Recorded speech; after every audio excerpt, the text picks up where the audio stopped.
سلام، خوش اومدید به ویدیو جدیدمون. در این ویدیو که ادامه ویدیوی قبلمون هستش، ما قراره که نمای پشت دامنی رو که قبلا طراحی کردیم با هم دیگه طراحی بکنیم. همراه من باشین.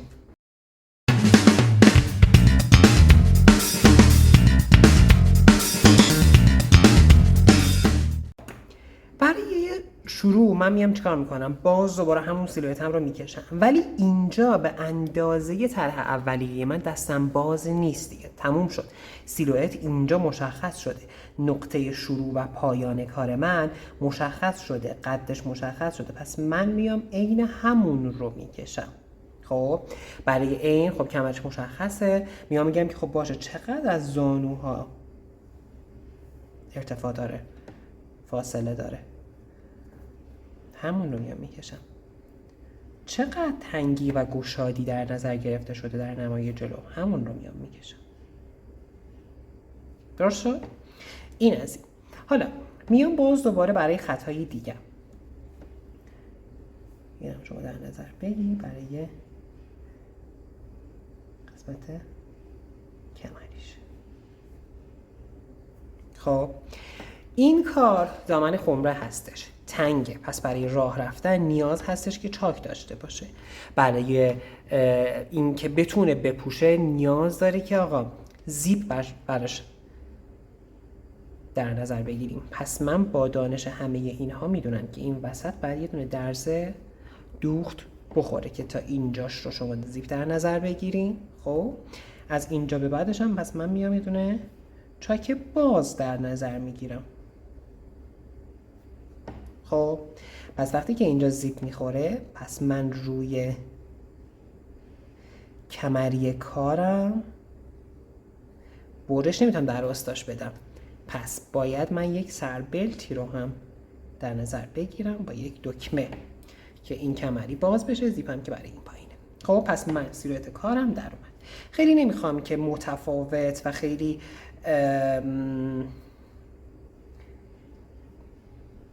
همون متفاوت کلمه بهتریه با این نمای جلوش باشه. همون کار رو که برای پنس ها در قسمت جلو کردم برای پشت میام انجامش میدم. خب حالا ولی میخوام که وقتی که از پهلو نگاه میکنیم اینها با هم دیگه یکسان باشن. میام چیکار میکنم؟ میگم که باشه انقدر از کمر فاصله داره، پس اینم بعد انقدر فاصله داشته باشه، پس این به این قرار که بسشه قسمت بالاش.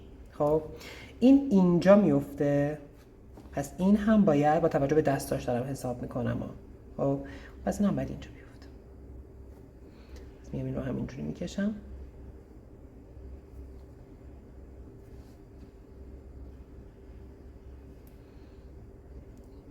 قرینش رو هم میکشم. درست شد؟ حالا برای این چی؟ لزومی داره که حتما همین رو من بیام اینجا بکشم؟ نه، هیچ لزومی نداره. میام چی کار میکنم؟ میام میگم که خب باشه آقا اینجا به سمت بالا بود، خب این ور من میخوام که به سمت پایین باشه. اون داستان من یعنی چی؟ یعنی خب باشه اینجا که خب زیپم اصلا هیچ کاری ندارم، اینجا یه درز دوخت دارم دیگه، پس من روی این درز دوخت و این کنارها میتونم که مانور بدم، هیچ اشکالی نداره. میام همینجوری خودم میکشم، یه بارش اینجوری. خب اون رو هم میارم تا پایین، اونم همینطور. باز این رو میام قرینش میکنم،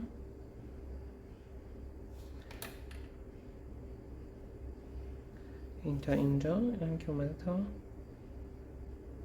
قسمت پایین کارم. درست شد؟ پس من میتونم این کار رو هم انجام بدم. یا اگر که بخوایم حساب بکنیم من میتونم که آقا این رو بیارم حتی پایین تر و اینجوری بکشم. برای مثال همین الان به ذهنم رسید. خب و چاک من یعنی این باشه، یعنی یه چاک خیلی باز داشته باشم. متوجه چی میگم؟ یعنی چی؟ یعنی آقا پشت دامن من یه چاک اینجوری داشته باشه. خب این هم میتونه باشه، هیچ نشدی نداره، ولی خیلی دوستش ندارم، خیلی زیادی بازه، پس میبینم پایینش رو باریک تر میکنم. حالا اگر که آره اینجا تموم بشه شاید دوستش داشته باشم. درست شد؟ پس برای اون این میشه انگار خط پایینم. خب حالا برای بالا به جای اینکه این خط باشه من این خط رو در نظر میگیرم.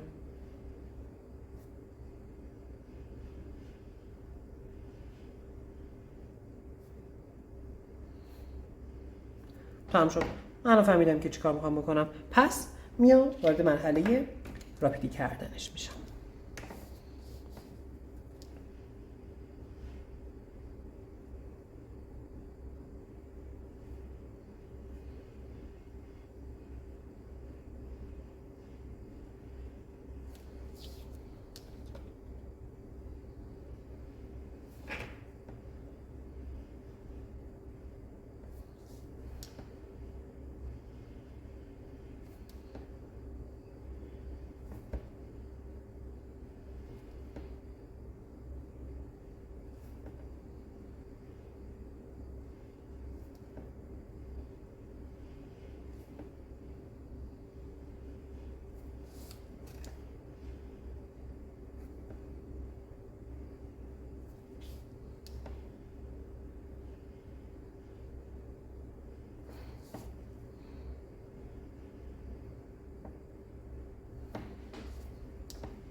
درست شد؟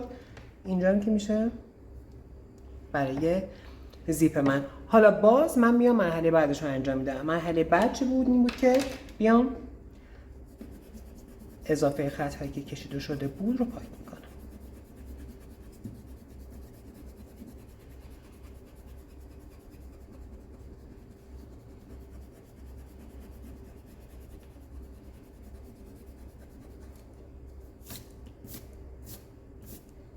درست؟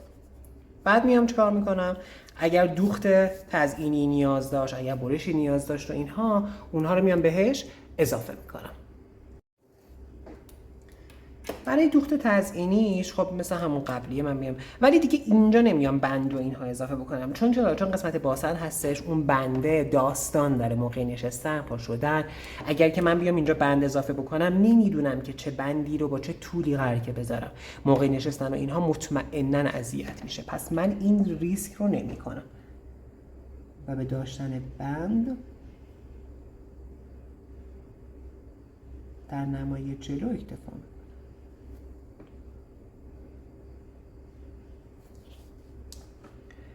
خب پس من چجوری باید طرحامو بکشم؟ یعنی واقعا انقدر ساده باید بکشم؟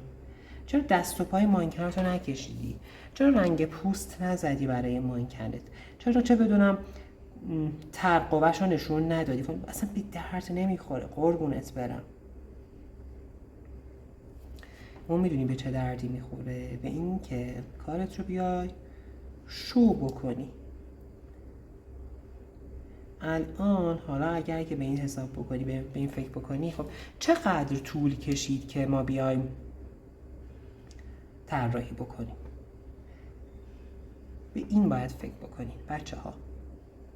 بیشتر از این که وقتتون رو وقتی که دارین طراحی میکنین، طراحی صنعتی انجام میدین، صرف مانکن کشیدن، رنگ پوست زدن، رنگ آمیزی کردن بکنید، باید صرف این بکنید که کارتون مهندسی باشه. وقتی که شما دارین اینو طراحی میکنین، میخواین که به الگوساز تحویلش بدین، بتونید بگید که آقای الگوساز، خانم الگوساز، اینجا این کار رو باید انجام بدی، اونجا این کار رو باید انجام بدی، که در نهایت بتونی که این کار رو در بیاره. درست شد؟ حالا من میام اون سایه هایی که گفتیم رو میزنم. خب اینجا مطمئنا روی تنه سایه میندازه. اگر که تا اینجای ویدیو اومدید، ممنون میشم که این ویدیو رو اینجا و اینجا سایه میخوره لایک بکنید، کانال یوتیوب من رو سابسکرایب بکنید که و اون زنگوله ها رو هم بزنید که وقتی که من ویدیویی میذارم براتون نوتیف ویدیوها بیاد. خطایی که با راپید کشیده شده رو، اون زمختیش رو میام میگیرم. چجوری؟ با مداد دقیقا روی هم خطا میام.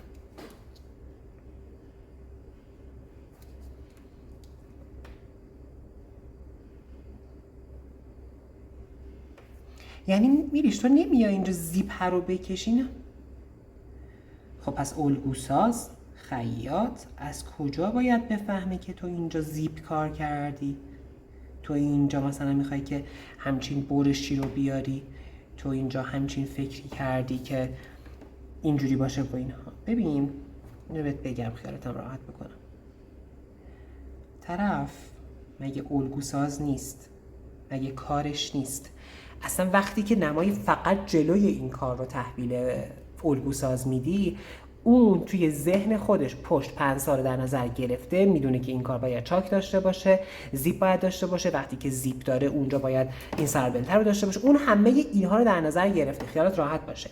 ولی وظیفه تویی که این کار رو هم با همدیگه تحویلش بدی، بگی که آقا باشه تو میدونم در نظر گرفتی، خب ولی اینم از این. ولی تو بیای نمای پشت رو بکشی ولی جای زیپ رو مشخص نکنی، چاک مشخص نکنی، چون اون توی ذهنش این رو داشته که این ذهنیت رو داشتش که باید چاک داشته باشه، باید زیپ داشته باشه و قابل پوشش باشه. وقتی تو اینو نمیکشی میاد میگه که یعنی این کار چاک نداره، یعنی طراح خب پس چجوری این رو کشیده، یعنی این مشتری این کار رو چجوری قراره که بپوشه. پس به همه اینها شما باید فکر بکنید. اینجا برای الگوساز چالش ایجاد میشه که بعد میاد زنگ میزنه، حالا میپرسه که طراح عزیزم چاک طراحی نکردی برای این کار، خودم باید در نظر بگیرم، زیپش کجاست؟ خب زیپ از پهلو میخوره، زیپ از درز سیبی درز وسط پشت میخوره، چی؟ اینا رو ما باید جلوش رو بگیریم با کشیدن طرح‌های فنی. اینایی که میگم چیه؟ به چالش خوردن الگوسازه. هرچقدر که تو طراحی باشی که فرسودگی کمتری برای الگوساز میاری، خب مدام زنگ نمیزنه بگه که طراح اینجاشو چی کار بکنم، اینی که کشیدی منظورت چی بوده. هرچقدر این داستانه رو کمتر بکنی، همون اندازه تو میتونی که طراح موفق تری باشی، چون از تو به نیکی یاد میشه، چون از تو به عنوان کسی که کار بلد هستی یاد میشه. درست شد؟ اینم از این. همین اندازه کافیه برای تحویل دادن این طرح و این مدل از دامن به الگوساز. آره به خدا که کافیه، به خدا که کافیه. ولی قسمت اصلی این جریان و این داستان با استانداردسازی طرح شروع میشه. یعنی چی؟ یعنی من این رو کشیدم، باشه مهندسی هم کشیدم، قابل دوخت هست، بله قابل دوخت هست، ولی آیا همین رو من باید تحویل الگوساز بدم؟